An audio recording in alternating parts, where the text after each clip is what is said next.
Shalom, shalom peuple de Dieu. Un grand merci pour le temps que vous nous donnez et la confiance d'être toujours là chaque fois pendant que nous trouvons plutôt du temps disposé par Dieu de pouvoir vous joindre, arriver jusqu'à chez vous à la maison, au travers vos téléphones, vos tablettes, vos ordinateurs. Et c'est là par la volonté de Dieu, lui qui assiste à ces programmes, pour que nous puissions vous venir en aide, en partageant avec vous la parole de Dieu. Voilà, encore une fois de plus, je tiens à vous bénir tous et à vous saluer tous au nom glorieux de Christ, notre Seigneur, qui est Jésus, qui est monté, qui est descendu, et il est sorti libre. Il a triomphé sur la mort, il a triomphé sur le monde, il a triomphé sur toutes les épreuves du monde.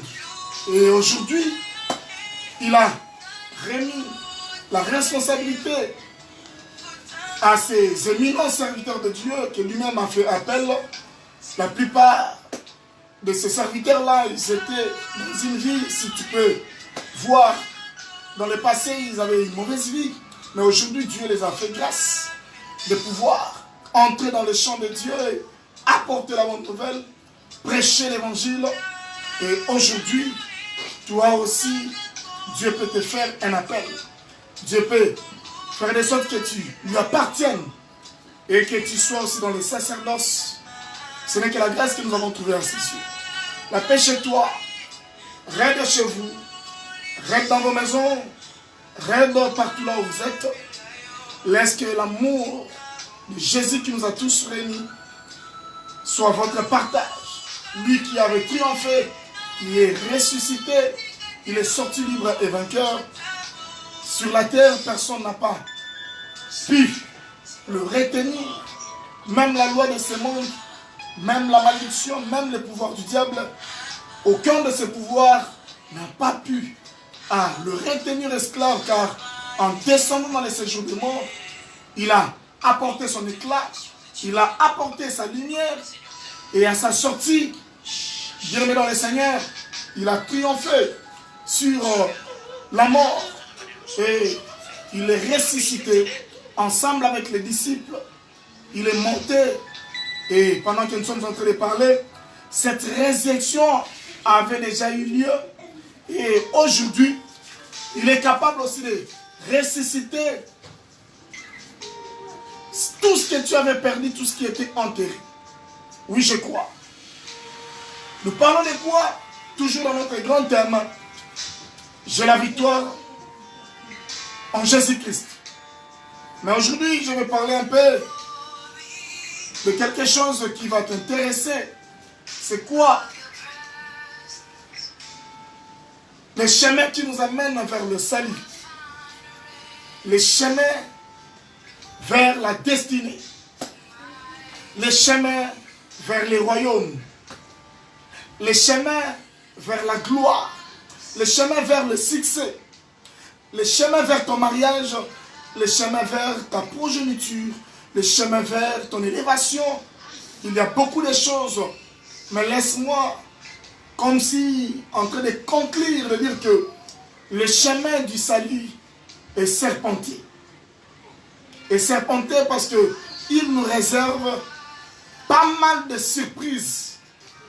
Des fois agréables, des fois désagréables, dont tu peux te sentir que tu es vraiment obligé de lâcher, d'abandonner à cause de tout ce que tu es en train d'endurer, de traverser, bien-aimé. Tu risquerais même de déposer, de dire que non. C'est comme si Dieu ne me connaissait pas. C'est comme si Dieu est uniquement pour un groupe de gens. C'est comme si ce Dieu était uniquement pour un peuple. Comme dans les temps passés, il avait choisi un peuple, il l'avait chéri. C'est ce peuple israélite. Mais aujourd'hui, il nous a fait grâce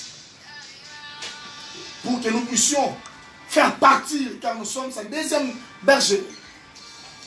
Bien aimé, laisse-moi te dire que ne relâche pas, n'abandonne pas, ne laisse pas, continue Car lui-même avait dit, il y aura des tribulations. J'aime cette parole. Il y aura des mésententes. Il y aura les repoussements. Il y aura les critiques. Il y aura les gens qui vont vous jalouser. Il y aura les gens qui ne vous accepteraient pas. Il y aura les gens qui vont vous sous-estimer. Il y aura la tribulation. Il y aura la mort. Il y aura plein de choses. Mais il s'adresse à nous qui avons crié en lui en disant ceci. Prenez courage. Car j'ai vaincu le monde. Bien-aimé, ta vie n'est pas la vie de l'autre. Ta vie, elle est unique. Il y a des choses que Dieu a prévues, a mis sur ton chemin. Oh, elles sont uniques. Personne d'autre ne saura supporter ce que toi tu peux supporter. Voilà, dans la vie, il faut avoir des nerfs solides. Dans la vie, il faut vraiment être posé. Être là stable avec Dieu. Croire en Dieu. Lui faire confiance car il ne te décevra jamais. Les hommes de la terre, de la chair même, peuvent te décevoir par rapport à la confiance que tu avais envers eux, mais Dieu reste Dieu. Dieu nous a aimés les premiers. Voilà pourquoi il avait raison de descendre, d'effectuer ce grand voyage, de descendre sur la terre. Et quand tu l'es descendu, il devait tout changer. Il a donné sa vie. Donc personne sur la terre ne peut donner ta vie. Ni ta mère, ni ton frère, ni ton mari, ni ta femme, ni personne d'autre ne pourrait donner sa vie pour toi. Il peut t'accueillir aujourd'hui, il peut t'accepter aujourd'hui, mais demain il finira par renoncer à cet amour, soi-disant qu'il avait pour toi. Voilà, tiens-toi fort, car le chemin du salut est serpenté. La vie de Dieu, ce n'est pas simplement des roses, une vie pleine de roses, non. Car lui-même avait dit, à quiconque qui veut me suivre, qu'il accepte de porter sa croix. La croix, c'est le symbole de la souffrance. La croix, c'est le sacrifice. Regardez cette croix-là. Jésus l'a portée. L'a portée jusqu'à pour l'amener hors de la ville. Au mont Golgotha sur l'espace ou encore le territoire de la Canne. La montagne de la Canne. Il devait monter, partir avec cette croix là-bas, simplement par mon amour. Par ton amour.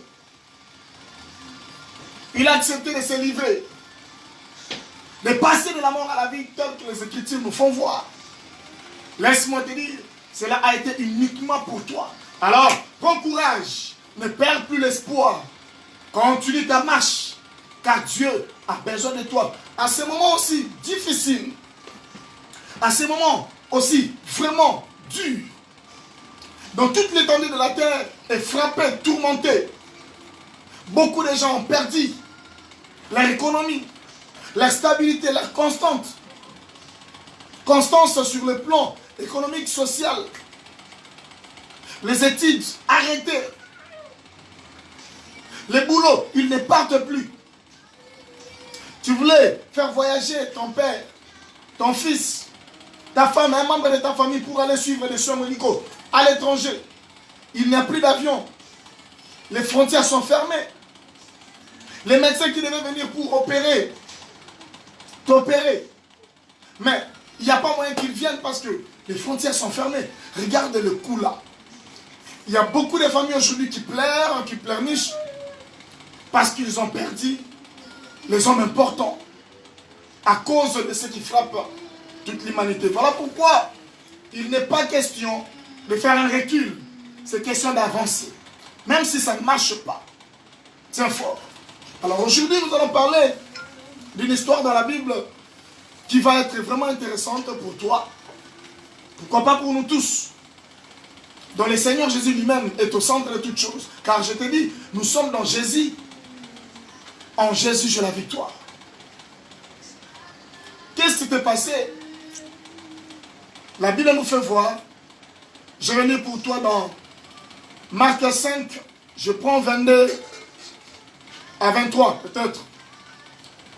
La Bible dit ceci. Alors, vint un des chefs de la synagogue nommé Jairus, qui l'ayant aperçu, se jetant à ses pieds et lui adressa cette parole. Lui adressa cette instante prière. Ma petite fille est à l'extrémité. Viens, impose-lui les mains afin qu'elle soit sauvée et qu'elle vive. La Bible dit ceci, dans 24, Jésus s'en alla avec lui et une grande foule les suivait et les pressait. Dans 25, qu'est-ce que la Bible dit? Oh, ça c'est là où vraiment qui est la base de notre prédication. Oh, il y avait une femme atteinte d'une perte de sang depuis 12 ans. Elle avait beaucoup souffert entre les mains de plusieurs médecins. Elle avait dépensé tout ce qu'elle possédait. Et elle n'avait éprouvé aucun soulagement, mais était allée plutôt en empirant. Et entendu parler de Jésus, elle vint dans la foule par derrière et toucha son vêtement, car elle disait, si je puis seulement toucher ses vêtements, je serai guéri. Au même instant, la perte de sang s'arrêta et elle se sentit dans son corps qu'elle était guérie de son maladie. Jésus connut aussitôt en lui-même qu'une force était sortie de lui. Je m'arrête là parce que ici nous sommes en train de parler de quoi? Bien aimé, bien que cette lecture-là est un peu faible, parce que je sens une pression de pouvoir te parler, de remonter le moral, car c'est le travail que Dieu nous a confié.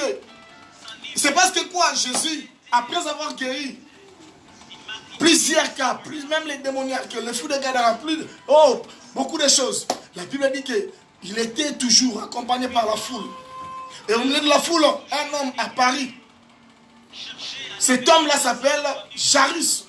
Pas n'importe qui, mais c'est une personne qui s'est sanctifiée. C'est une personne qui craignait Dieu. C'est une personne qui marchait dans la droiture. Il était l'un des chefs de la synagogue. Qu'est-ce que c'est? Une synagogue, c'était un lieu de culte, un lieu de rassemblement. Là où les enfants de Dieu se réunissaient pour écouter, partager la parole de Dieu. Et cet homme faisait partie de ceux-là qui étaient comme le chef de cette synagogue. Donc, allons-nous comprendre qu'il n'était pas n'importe qui. Il avait la maîtrise de la parole, il connaissait, il croyait en Dieu. Et subitement, quand il a appris que Jésus était là, il venait, il se jeta par terre, sur le pied de Jésus, pour solliciter. J'aime ça. Il a dit qu'il s'est jeté. Celui qui désire quelque chose doit s'humilier. En demandant à Jésus, viens ma fille est à l'extrémité. Ma fille, si tu ne viens pas, elle va mourir. Viens, l'imposer la main. Car je sais que quand tu vas le faire, ma fille sera guérie. Oh, bien-aimé, j'aime ça. Donc cet homme n'était pas venu chercher son propre salut. Il était venu chercher le salut pour sa fille. Il avait besoin que sa fille se remette. Il avait besoin que sa fille retrouve la vie. Il avait besoin que sa fille soit forte. Mais n'oubliez pas, la vie. La Bible dit que celui qui n'a pas le fils n'a pas la vie. On parle bien que c'est une fille, mais c'est un enfant. Le symbole de sa joie. L'enfant apporte la joie. L'enfant apporte le bonheur. L'enfant apporte une vie heureuse. Un père qui a des enfants, une mère qui n'a pas d'enfants, elle resterait soucieuse toute sa vie. Mais une fois que là, cet enfant qui est désiré, écoutez, sa joie serait immense. Donc allons nous comprendre que si cet homme pouvait se déplacer pour aller chercher Jésus et se jeter à ses pieds, c'est que la vie de son enfant était importante.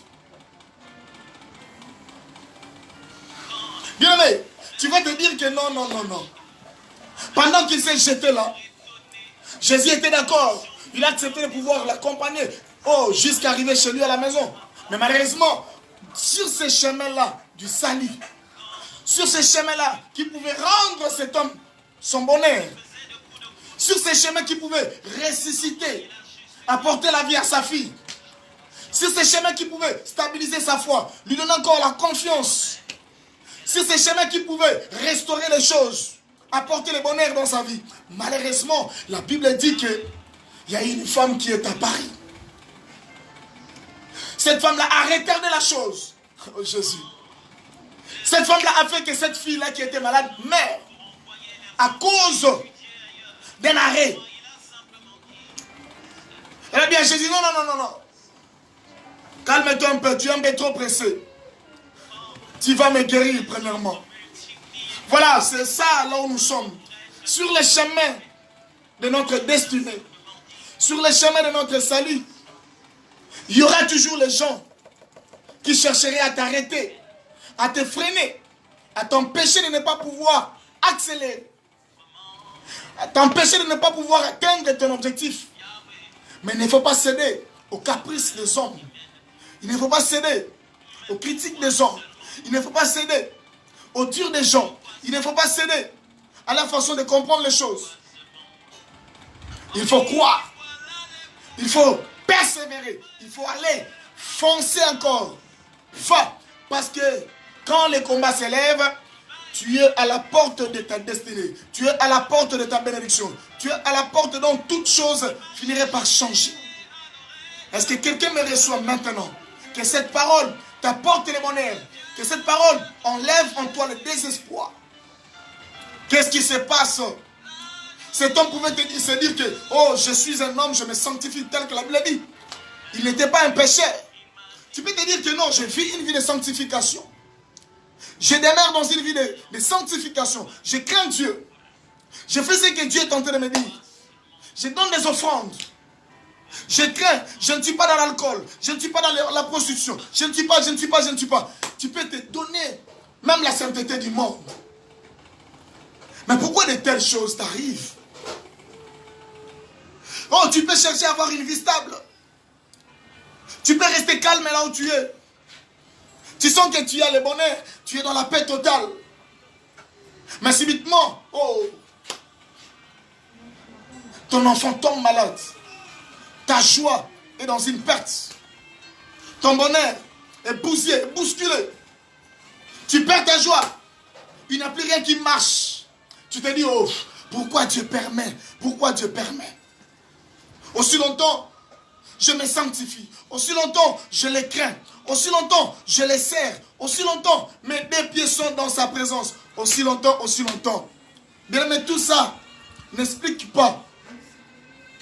Ne donne pas raison que tu ne pouvais pas être attaqué, touché, sous-estimé, critiqué, menacé, empêché, pour que tu ne puisses pas atteindre ton objectif. Pour que tu ne puisses pas persévérer dans ta voie qui t'amènerait vers le salut. On peut bouger, bousculer ta foi, mais reste posé, car Jésus a dit, j'ai vaincu le monde. Jésus le savait fort et bien que toutes ces pareilles choses arriveraient. Voilà pourquoi il avait dit à ses disciples, oh, je sais qu'il y aura des tribulations.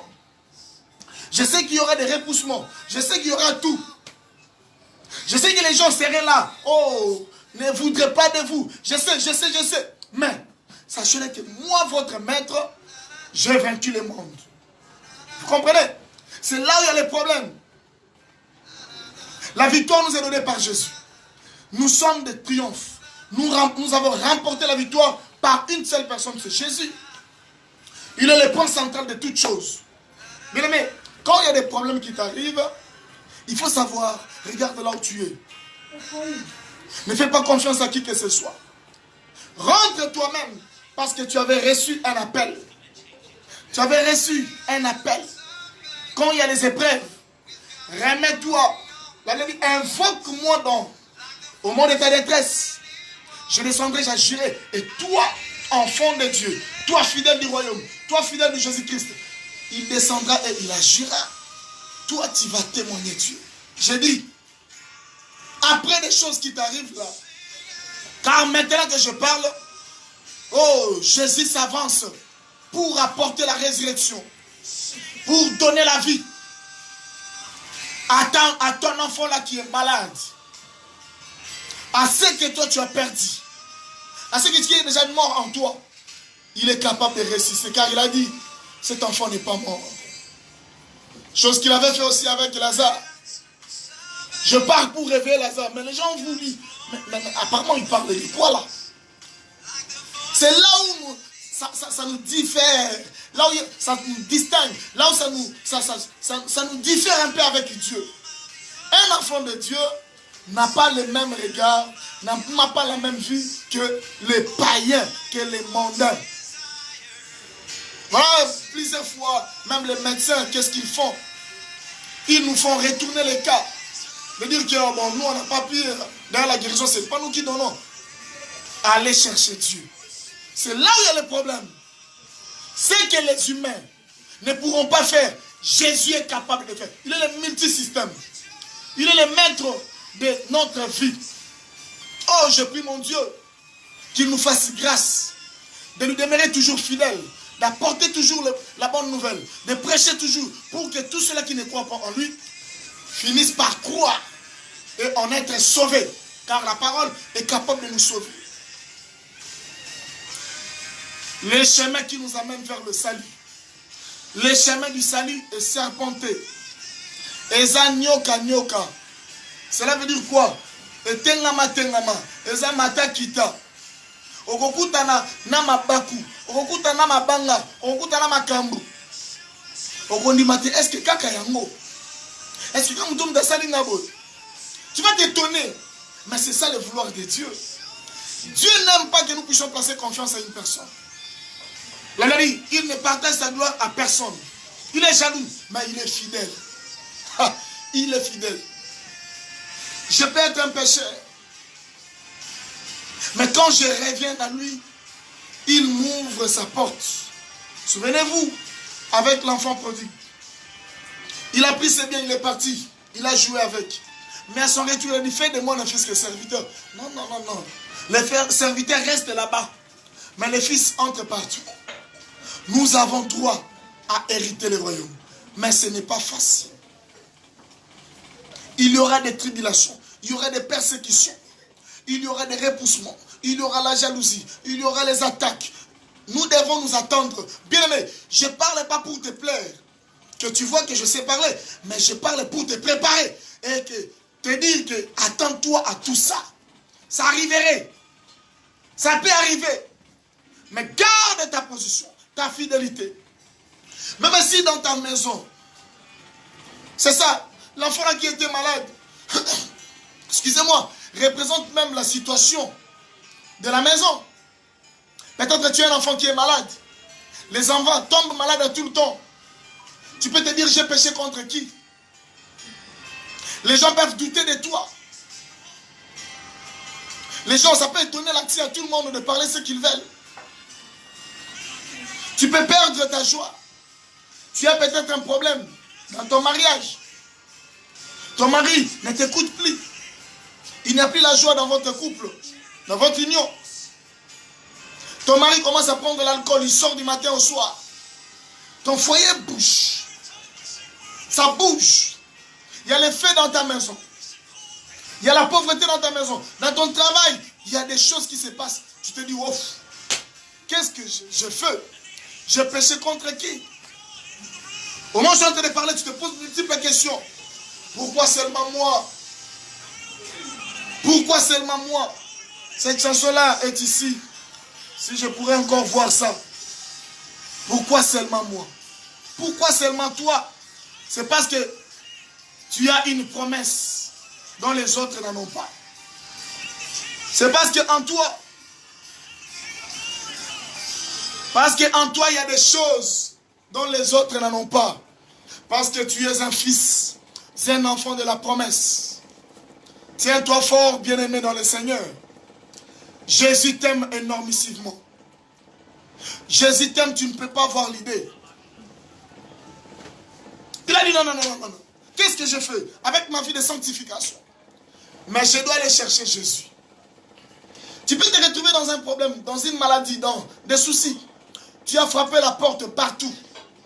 Il n'y a eu personne pour te venir en aide. Mais laisse-moi te proposer Jésus.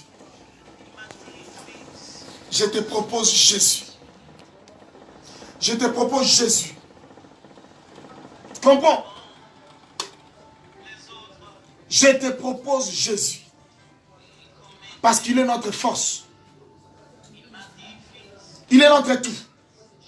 Là où tu te sens limité, peut-être que tu as ta mère à l'hôpital. Il y a une sœur qui a prié pour elle. Je me souviens encore moi-même, je l'avais mis quand elle avait fait une crise dans ma cellule. Je l'ai transportée jusqu'à là-bas, à l'hôpital. Kabamba, si je ne me trompe pas. Kabinda. Là où on traite même des sciatiques. Et cette sœur-là vient m'annoncer que j'ai passé tous les tests et je suis guéri. C'était le vendredi. J'ai dit, waouh, c'est que Dieu est capable de faire. D'ailleurs, les médecins m'ont dit, tu peux aller te marier. Bon mariage, tu peux reprendre ta vie, Dieu t'a opéré le miracle. Ce sont des tels témoignages que nous voulons. Le secours n'était pas venu par un homme. C'était Jésus qui était descendu. Lui, le guérisseur. Je suis un homme, bien que je suis prédicateur, je peux prier pour toi. Mais ce n'est pas moi qui guéris. C'est Jésus qui guérit. Voilà, je prie pour toi. Je dis que cette parole que tu reçois apporte la stabilité dans ton foyer, dans ta vie, dans ta petite famille. Que la maladie se retire et laisse la place à la guérison, à la paix. Écoutez, Dieu nous écoute. Il nous écoute. Il vient des fois même en aide aux méchants. Tu peux imaginer ça? Il peut donner même un songe à un méchant, à une mauvaise personne. Simplement parce qu'il a un souci, il a un objectif, il a un plan merveilleux. Qui peut comprendre le fonctionnement de Dieu? Qui peut comprendre, bien-aimé? Cet homme, Jairus, qu'est-ce qu'il a fait? Il a évolué dans sa démarche. J'aime ce qu'il avait fait. Il n'était pas resté debout. Quand il a vu que non, le problème m'emballe. C'est question de la vie ou de la mort. Il n'a pas voulu rester debout. Il a dit non, non, la position debout, je donne ça à Dieu. La position assise, je donne ça à Dieu. Mais ma position, pour mon problème, c'est me jeter au bas de la croix. Ma position, pour que je reçoive la joie, c'est me jeter, m'humilier, me prosterner. Je dois me fléchir. Car je sais, en me fléchissant, il va m'écouter. Il aura compassion. Et il va agir. C'est question de prier. C'est question de se jeter encore complètement. Oh Jésus, il est merveilleux. Oh, je te dis ce soir, cette parole t'apporte le bonheur. Cette parole t'apporte la solution. Cette parole, oh, c'est un remontada pour toi. Ça va résoudre et te réconcilier avec le Seigneur. Ça va enlever les soucis, les inquiétudes. Car nous sommes appelés à avancer. Elle s'est jetée. Il a fait une prière en disant, si tu ne viens pas imposer les mains à ma fille, la mort va l'emporter. Dans toutes choses qui nous arrivent, nous devons faire notre part. Notre part, c'est quoi? C'est s'humilier, c'est demander, prier auprès du Seigneur. Et Dieu à son tour fera aussi sa part. Ta part, c'est quoi? Ce n'est pas chercher la raison auprès de tout le monde. Ta part, c'est quoi? Ce n'est pas les frapper des portes pour que tout le monde te croie. Ta part, c'est abandonne tout. Mets-toi à genoux. Cherche le Seigneur. Fais-lui appel. Fais-lui savoir tout ce que tu es en train d'en dire. Et lui viendra pour te donner la solution. Ou soit, je n'ai pas reçu ce ministère. Ou soit, c'est Jésus n'existe pas. Ou encore, je ne sais pas, les églises, nous devons fermer les portes. Mais si, certainement, la Bible dit, c'est lui qui chapeaute l'église. Il est à la tête, il veille jour et nuit sur ses enfants, sur son église, sur son épouse. Et il descend, il répond, il résout ses problèmes. Écoutez, ta situation ne resterait plus la même. Je m'approche pour chuter.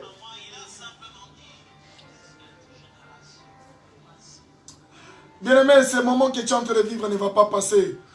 Ne va pas se tarder aussi longtemps. Car Jésus se lève. Il entre pour résoudre ton problème. Jésus a écouté sa prière. Il n'a pas refusé. Il n'a pas posé la question, pourquoi tu as attendu que le cas devienne grave? Il n'a pas posé la question, est-ce qu'il a est-ce qu'il a un problème du sang? Est-ce qu'il a un problème de quoi? De kyste? Est-ce que ce cancer-là a évolué? Il n'a pas posé la question, est-ce qu'il a des reins? Non, non, non. Il a dit, je m'en vais. J'accepte de t'accompagner. Oh, ce soir, je dis à un enfant de Dieu, Jésus accepte de t'accompagner dans tes douleurs. Jésus accepte de t'accompagner dans ton malheur. Jésus accepte de t'accompagner pour qu'une solution te soit donnée. Est-ce que quelqu'un peut me dire un amen? Tu crois en qui? À qui tu places confiance?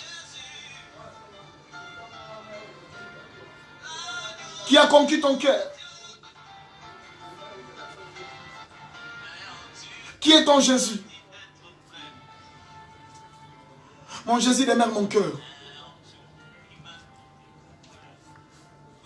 Des fois, je ne comprends plus qui est, qu'est-ce qui est ma vie, qu'est-ce que ma vie est devenue. C'est comme si on m'impose de vivre toujours son amour. Tu peux te lever, tu peux te fâcher, tu dis, ah, pourquoi ça? Mais on t'impose. Chacun a sa destinée. Chacun a une route qu'il est en train d'emprunter. Et Dieu sait comment il nous amène. Tout un chacun, tes problèmes ne seraient jamais les miens. Les miens ne seraient jamais les tiens. Or, dans le chemin qu'il a mené vers le salut de sa fille, apparaît une femme. Apparaît un homme. Apparaît un personnage. Apparaît une personne. Au lieu de laisser Jésus parce que l'enfant allait mourir. Tu vois ton problème là, tu t'agites. Je risque de perdre mon enfant. J'ai tout perdu. Tu ne sais plus à qui, auprès de qui te confier. Expliquer tes problèmes. Parce qu'au moment où nous sommes en train de parler, les temps sont durs. Tout le monde préfère tirer les rideaux en son côté. Tu seras surpris. La personne que tu fais confiance te déçoit. La main qui t'est donnée chaque fois, cette main-là se retire. Parce que Dieu n'aime pas qu'on fasse confiance à un homme. Il est jaloux.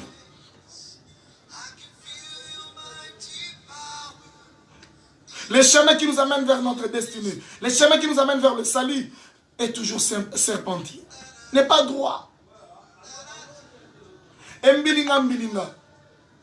Tu peux arriver quelque part, est-ce qu'il y a solo quand on a le cas? Écoutez, l'homme ne serait jamais tenté au-delà de ses capacités. Ce qui t'arrive parce que Dieu sait que tu vas les surmonter. Si tu as perdu la foi, je dis reçois cette onction. Que cela te soulage. Que ta foi se remonte encore davantage. Tu peux arriver au bout. Excusez-moi. Tu dis mais pourquoi ça? Pourquoi ça? Tu peux commencer à pleurer. Qui peut t'écouter? Tes larmes ne changeront rien. Tes bouderies ne changeront rien. Laisse les hommes dans leur camp. Mais toi, tu as un devoir, tu as une part, tu as une responsabilité. Ce sont les ingénus. Celui qui sait prier, aucun problème ne résiste devant sa face. Ils viendront toujours. Ils viendront toujours s'opposer. Même Jésus a crié sur Pierre. Parce que Jésus avait un chemin qui devait l'amener vers sa destinée. Oh, j'aime ça. Jésus avait un chemin, une voie à suivre. Et pendant que le moment en question devait arriver, donc il devait remettre tout entre les mains du Père.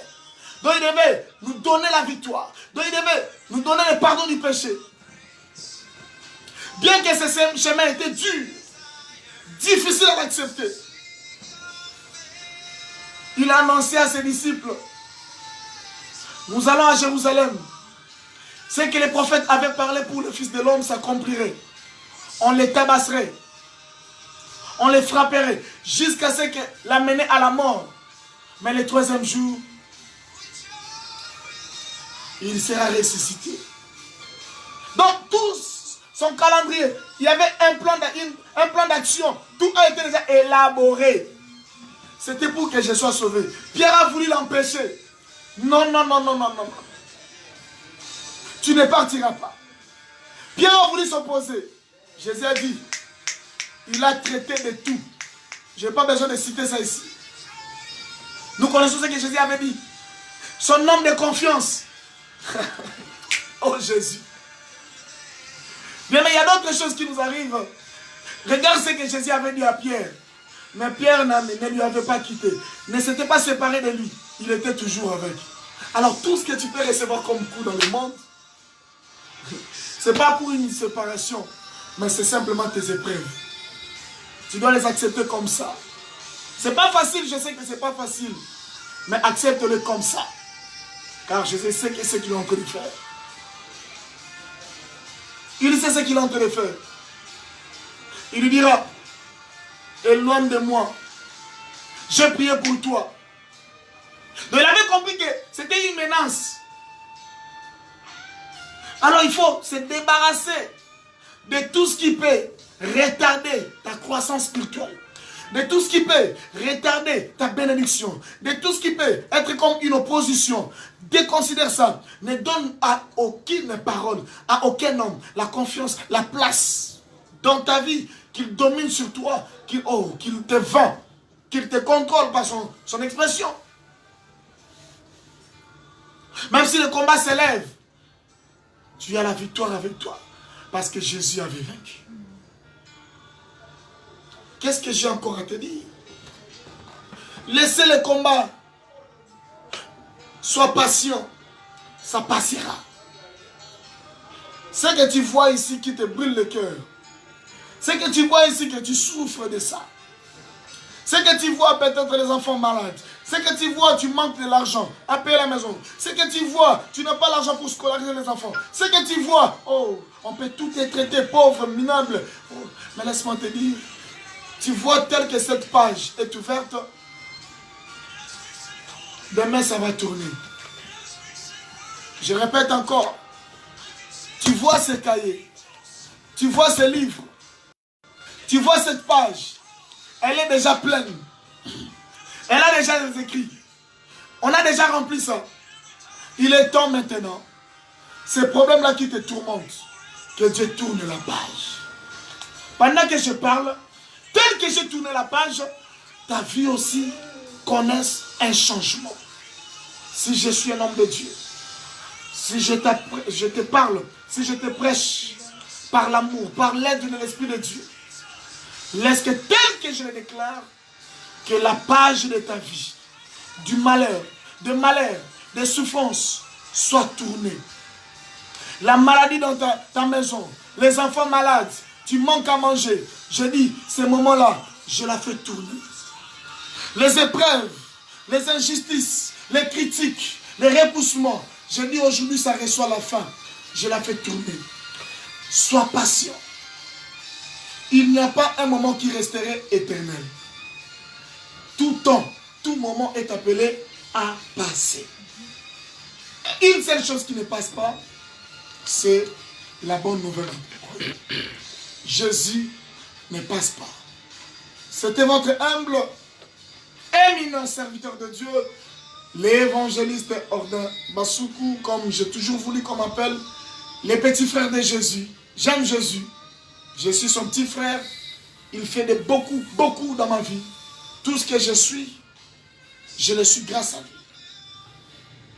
Qu'est-ce qui peut te séparer de l'amour de Jésus? Alors ne relâche plus.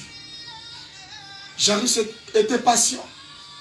Malgré cette femme, malgré les obstacles, la femme de perte de sang était comme un obstacle pour elle, pour lui. Mais il était patient. Jusqu'à ce qu'il a attendu Jésus, terminé d'abord résoudre ses problèmes, et ils ont repris la marche. Jésus avait dit, cet enfant n'est pas mort.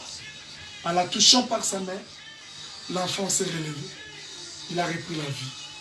Je dis maintenant, tout ce qui s'endormait, tout ce qui était mort, ton salut, ta joie, ta destinée, ta bénédiction, ton dessein, tout ce que toi tu devais entrer en possession de ça, qui dormait, qui était mort, tel que la fille de Jairus était ressuscitée, tel que toi aussi, tes problèmes, ta bénédiction, ton mariage, ton succès, ton élévation, ton voyage, ta santé, ressuscite. La paix chez toi. Si tu as aimé, est-ce que tu peux acclamer? Tu peux acclamer. Nous sommes là et nous continuons.